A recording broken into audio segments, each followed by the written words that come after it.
Border crossings are growing out of control. Tonight, Governor DeSantis is taking action, deploying hundreds of troops to the southern border in Texas. Local 10's Glenna Milberg is live with this major move. Glenna. Really, on a lot of levels, this is pretty huge. It could be up to 1,000 people. Right now, we're trying to find out if any of the people from the local armories might be involved. But you know, the governor has been involved in the national border battle even before he threw his hat in for U.S. president. Now he is involving also the Florida State Guard. And that particular thing is raising some legal issues.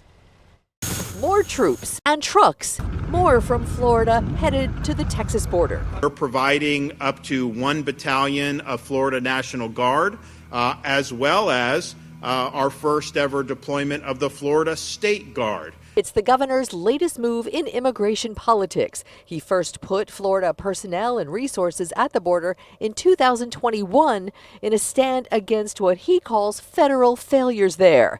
About that same time, hatching a Florida-paid program to transport migrants to other states. The state has a right to fortify its own borders. This Texas team-up comes as that state stares down the Biden administration over its local ability to physically block its own borders. The focus on staunching crime and drug cartels at a time of unprecedented border crossings.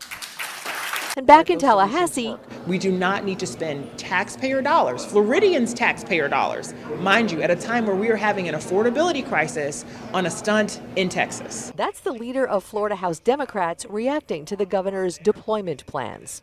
It appears those plans were considered. This bill in process would remove the requirement that the newly constituted Florida State Guard be used exclusively in the state. But the legislation that would authorize him to do so has not even passed.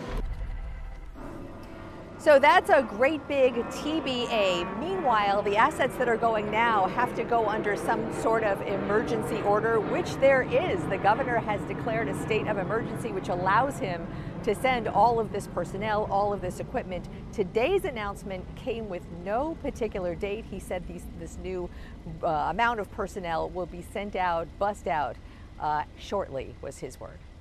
I'm Glenna Milberg, live in Miami tonight, Local 10 News.